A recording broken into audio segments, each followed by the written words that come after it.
Party के आदर्शों को समझे और बयां करे। सेवा करना चाहता है। जब दो पहलवानों के बीच कुश्ती का मुकाबला होता है तो दोनों लोगों की गुणवत्ता देखी जाती है। जब क्रिकेट की खेल होते हैं तो दोनों लोगों को टीमों को देखा जाता है। तो मैं आपसे कहने आया हूं कि एक तरफ ऐसे ईमानदार व्यक्ति जिसने इस क्षेत्र की जनता की सेवा करी है, एक तरफ वो लुटेरे लोग हैं जो 27 कमरों के मकान बना के बैठे हैं। इसके खिलाफ एकत्रित होने की बात है। मैं आपके भैया नारे कोई नहीं लगाएगा, अभी नारे नहीं लगाएगा, अभी नारे नहीं। मैं आपसे कहने आया हूँ, मैं आपसे कई बातें करने आया हूँ। मैं उस जिले का रहने वाला हूँ, मेरा नाम कुणाल चौधरी है, मैं अध्यक्ष हूँ मध्य प्रदेश युवा कांग्रेस का। पर मैं अपने आप को दुखी मानता हूँ क्योंकि जिस जिले में मैं पैदा हुआ हूँ, अगर सबसे ज्यादा किसान आत्महत्या करता है तो वो मेरे जिले में होता है। मैं दुख के साथ ये कहना चाहता हूँ। मुझे छिंदवाड़ा को देख के लगता है कि ऐसे सांसद हमारे यहाँ क्यों नहीं है, ऐसे जनप्रतिनिधि इस प्रदेश में क्यों नहीं है। अगर ऐसा विकास छिंदवाड़ा जैसे टापू का हो सकता है तो भोपाल से 40 किलोमीटर बैठे हम जैसे अभागे लोगों की क्या स्थिति है। मैं बताना चाहूंगा, मैं जिस जिले का रहने वाला हूँ, वो जिला जिसके अंदर इस देश की विदेश मंत्री सुषमा स्वराज सांसद होती है, वो जिला जिससे मुख्यमंत्री स्वयं आते हैं। पर मुख्यमंत्री आके यहाँ तो बड़ी बड़ी ढींगे हाँकते हैं, पर सबसे ज्यादा किसान आत्महत्या करते हैं तो शिवराज की विधानसभा में करते हैं। वो झूठ बोलने का काम करते हैं। भैया आए, इनने मुझसे बोला लक्ष्मण जी ने कि भैया वो शिवराज आया था, बड़ी बड़ी बातें करके गया था, तुम्हें भी उसकी तरह झूठ बोलना है। मैंने कहा भैया मैं सीहोर जिले का रहने वाला जरूर हूँ, पर झूठ बोलते मुझे नहीं आता, वो शिवराज का काम है। हर सीहोर का नागरिक झूठा नहीं होता।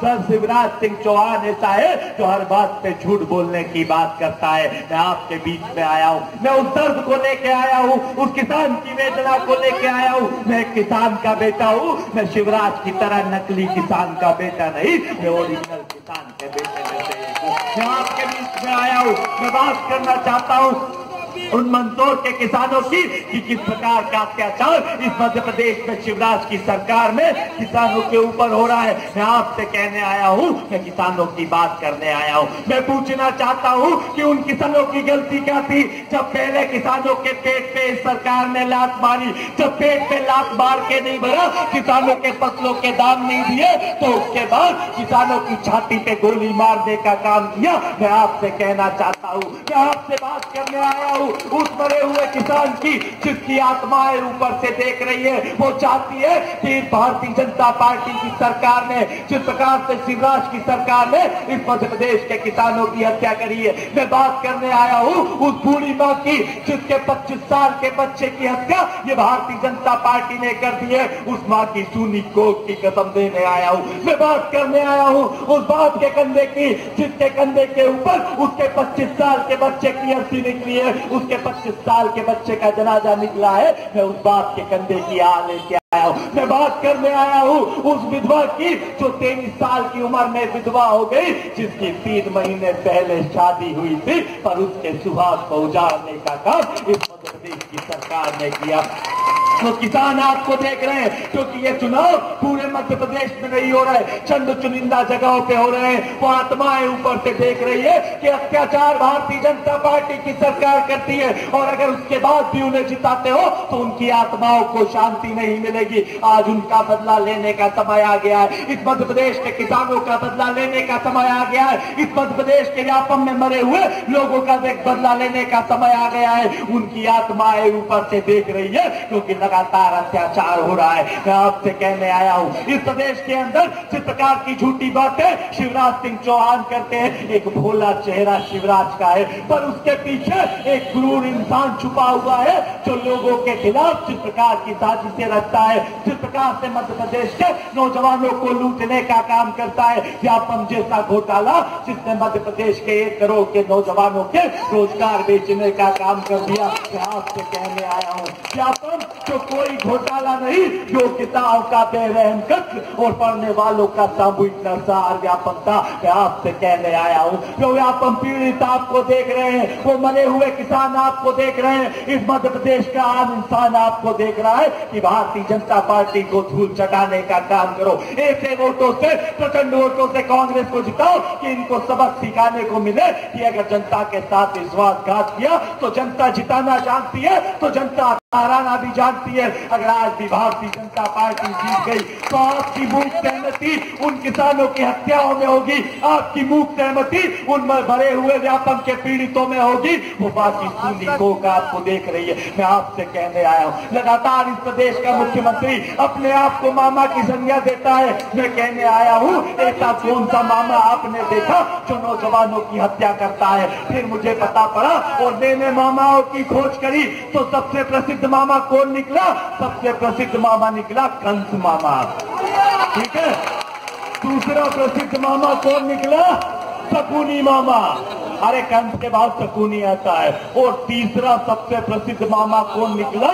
ये कंस और शकुनी का वंशज, ये शिवराज मामा है। ये कंस शकुनी के बीच में इस मध्य प्रदेश के नौजवानों को चल रहा है, इस मध्य प्रदेश के नौजवानों के साथ धोखा करने का काम कर रहा है। मैं आपसे कहने आया हूँ, ये कंस और शकुनी के वंशज से बदला लेने का समय आ गया है। लगातार देश में एक सरकार बनी है। याद करो, जब कमलनाथ जी की सरकारें थी, हर किसान खुशहाल था, नौजवान खुशहाल था, व्यापारी अपने आप में खुशहाल था।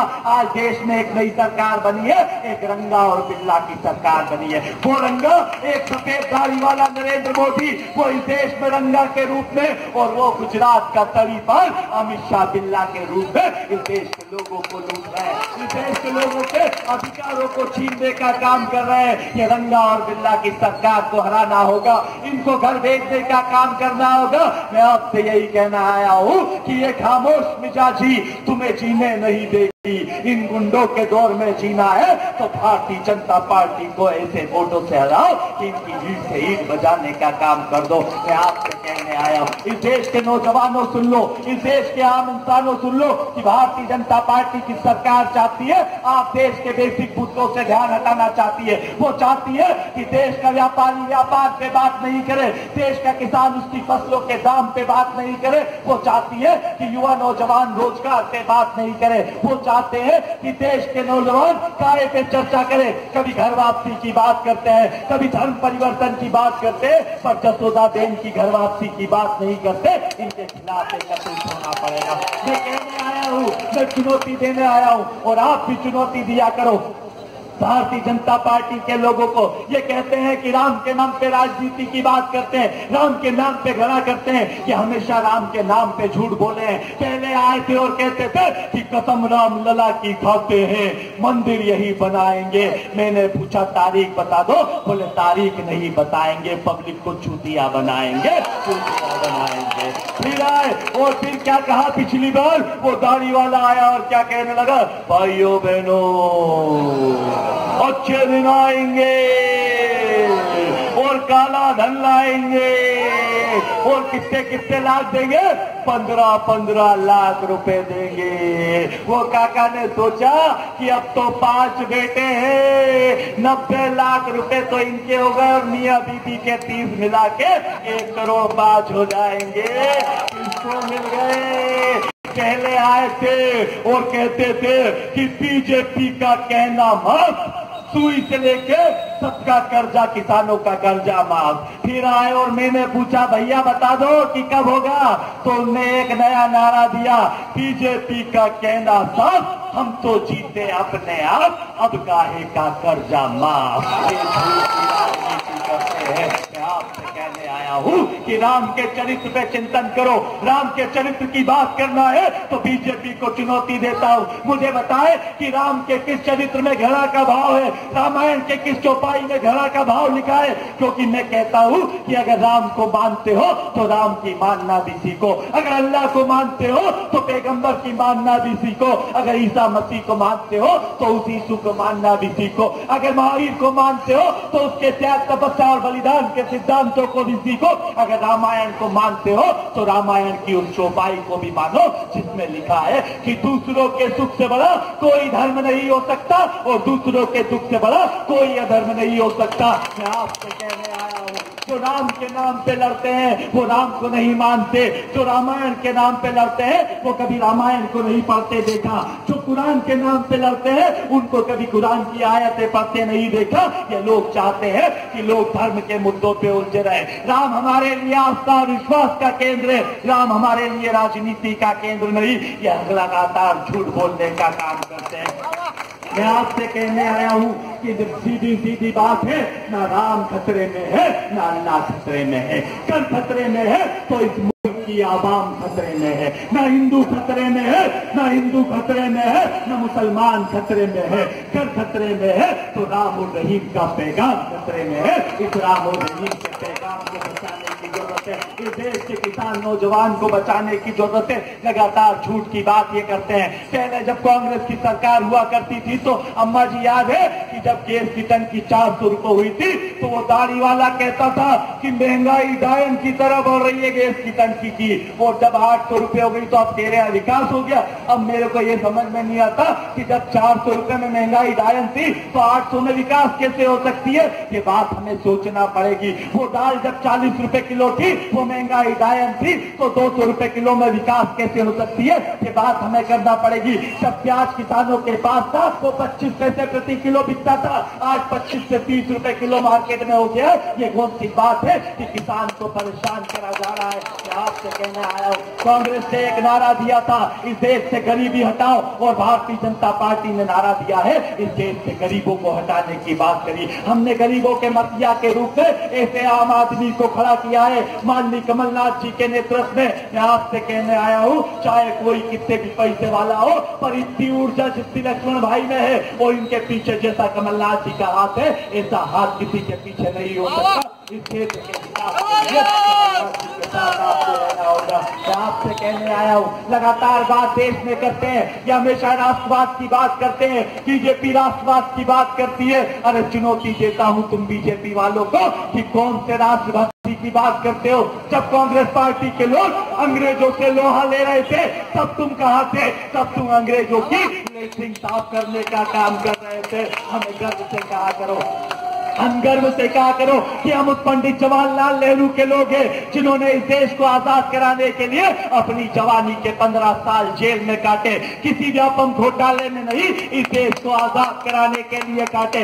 गर्व से कहा करो कि हम उस शास्त्री जी के लोग हैं जिन्होंने चाहे जवान चाहे किसान का नारा दिया। बीजेपी ने नया नारा दिया है कि मर जा जवान, मर जा किसान और मर जा नौजवान का नारा बीजेपी ने दिया है। मैं आपसे कहने आया हूं कि गर्व करो कि हम उस इंदिरा गांधी के लोग हैं जिन्होंने इस देश को एकता दी, इस देश को तरक्की उन्नति दी, इस देश को औद्योगिक क्रांति दी, इस देश के अंदर कहीं ना कहीं विकास की बात दी। पर भारतीय जनता पार्टी का एक मुख्य प्रधानमंत्री आया है, वो कहता है 56 इंच का सीना है। पर इस देश को चलाने के लिए 56 इंच के सीने की जरूरत नहीं, दरिया के दिल की जरूरत है। और पाकिस्तान को सबक सिखाने के लिए 56 इंच का सीना नहीं चाहिए, पाकिस्तान को सबक सिखाने के लिए एक शेर का कलेजा चाहिए जो इस प्रधानमंत्री के पास नहीं है। एक तरफ हमारे देश पे रोज पाकिस्तान तोप से गोले फेंक रहा है और हमारा प्रधानमंत्री मुंह से ही गोले फेंक देता है। भैया, तोप के गोलों का मुकाबला मुंह के गोलों से नहीं हो सकता। इस देश को पाकिस्तान को सबक सिखाने के लिए वो शेर का कलेजा इस देश में शास्त्री जी के पास था। जब पाकिस्तान ने आग दिखाई तो लाहौर तक सेना को घूमने भेज दिया था। वो इंदिरा गांधी, आपने सुना होगा, इसने इतिहास बनाया, उसने इतिहास बनाया। वो इंदिरा गांधी ने जब पाकिस्तान ने आग दिखाई तो उसका भूगोल बिगाड़ दिया था और एक तरफ पाकिस्तान तो दूसरी तरफ बांग्लादेश बना दिया था। ये कांग्रेस पार्टी के नेताओं की है, ये देश के पूर्व प्रधानमंत्रियों की है। आपका इतिहास पुराना है। आप उस राजीव गांधी के लोग हो जिन्होंने इस देश को कंप्यूटर क्रांति दी, जिन्होंने इस देश को उन्नति और तरक्की दी, जिन्होंने इस देश के युवा नौजवानों को मत का अधिकार देने का काम किया। वो त्याग की मूर्ति सोनिया गांधी, जिन्होंने किसानों का 72,000 करोड़ का कर्ज माफ किया, इस देश के प्रधानमंत्री की कुर्सी त्याग दी। वो राहुल गांधी, जिसका उद्देश्य क्या है कि इस देश के गरीबों को उसका हक मिले, इस देश के किसानों को फसलों का दाम मिले, इस देश के नौजवानों को रोजगार मिले। वो राहुल गांधी पे हमला करते हैं। अरे मक्कारो सुन लो, वो राहुल गांधी के परिवार का है जिसकी दादी ने अपनी छाती पे 32 गोलियां खाई है। वो तुम्हारे पत्थरों से डरने वाला नहीं, वो उस राजीव गांधी का बेटा है जिसने इस देश के लिए अपने शरीर के चिथड़े उड़वा लिए। और तुम पूछते हो राहुल गांधी से कि वो राष्ट्रभक्त है कि नहीं। अरे तुम अंग्रेजों के पहले दलाल थे, पहले तुम अंग्रेजों के मुखबिर थे और आजकल ISI की मुखबिरी करते हो बीजेपी के लोगों। सीधी चुनौती मैं देने आया हूँ, इस भारत माता के प्रांगण में खड़ा हूँ, मैं कहने आया हूँ ये देश भारत माता के आशीर्वाद से, ये देश गांधी के विचारों पे चला है। ये भारतीय जनता पार्टी गोडसे की विचारधारा को थोपना चाहती है। पहले महात्मा गांधी की हत्या करी, फिर इसी विचारधारा ने इंदिरा गांधी की हत्या करी, फिर राजीव गांधी की हत्या करी, आज राहुल गांधी के पीछे पड़े। मैं आपसे कहने आया हूँ देश गांधी के विचारों देश गांधी के विचारों पर चलेगा। ये लोग झूठे और मक्कार लोग जो गोडसे का मंदिर बनाना चाहते हैं, इनको चुनौती देता हूँ कि चाहे जितनी गोलियां इस देश में गांधी पे चला लो, गांधी दिलों का राजा है, इस देश से गांधी के दिलों से मिटाया जा सकता नहीं। और चाहे जितने मंदिर गोडसे के बना लो, वो आतंकवादी आजाद हिंदुस्तान का था और संघ का कार्यकर्ता था, ये कलंक उसके माथे पे से मिटाया जा सकता नहीं, मिटाया जा सकता नहीं। मैं आपसे कहने आया हूँ कि नौजवानों किसानों एकत्रित हो, एक गरीब आदमी आपके बीच में माननीय कमलनाथ जी के आशीर्वाद से आपको इसका साथ देना है, क्योंकि जिस प्रकार का विकास इस छिंदवाड़ा का कमलनाथ जी ने किया है, हिंदुस्तान में कहीं कोई किसी व्यक्ति ने ऐसा विकास नहीं किया। एक नया नारा देता हूँ, छिंदवाड़ा बनाया है, मध्य प्रदेश को बनाएंगे। आज यहाँ से उस नारे की शुरुआत करते हैं। मैं आपसे कहने आया हूँ कि हाथों में खंजरी नहीं, आंखों में पानी भी चाहिए। ए खुदा, ए परवरदिगार, दुश्मन भी हमें खानदानी चाहिए। तुम रखो ये झूठे अच्छे दिन के सपने, हम लोग हैं पुराने, हमें कांग्रेस वही पुरानी चाहिए, कांग्रेस वही पुरानी चाहिए। मैं आपसे बात करना, मेरी बातों का हाथ उठा के समर्थन करना और गलत कहूं तो मना कर देना। मैं पूछना चाहता हूं, उस मरे हुए किसान का बदला लेना है कि नहीं लेना है? अरे हाथ उठाओ सब पीछे तक, भैया वो आत्माएं माफ नहीं करेगी। बेटा व्यापम के लोगों का बदला लेना है कि नहीं? वो किसानों की हत्या का बदला लेना है कि नहीं? उस बात की सूनी कोट का बदला लेना है कि नहीं?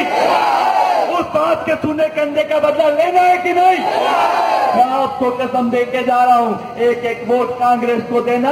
इन हत्यारों को सबक सिखाने की जरूरत है, इस मध्य प्रदेश के इस विचारधारा को खत्म करने की जरूरत है। पुनः आप लोगों से चरणों में नमन करते हुए ऐसे महान नेता कमलनाथ जी के इस कर्मस्थली को प्रणाम करते हुए, ऐसे विकास पुरुष को याद करते हुए अंतिम शब्दों के साथ अपनी बात खत्म करूंगा कि रख हौसला, वो मंजर भी आएगा, प्यासे के पास चलकर समंदर भी आएगा। थककर न बैठ मेरे सोचकर के निवासी, भाई लक्ष्मण भी जीतेंगे और जीत का मजा भी आएगा। आप देख रहे हैं we love Baba Saheb. Channel को सब्सक्राइब करना और घंटी बजाना ना भूलिए।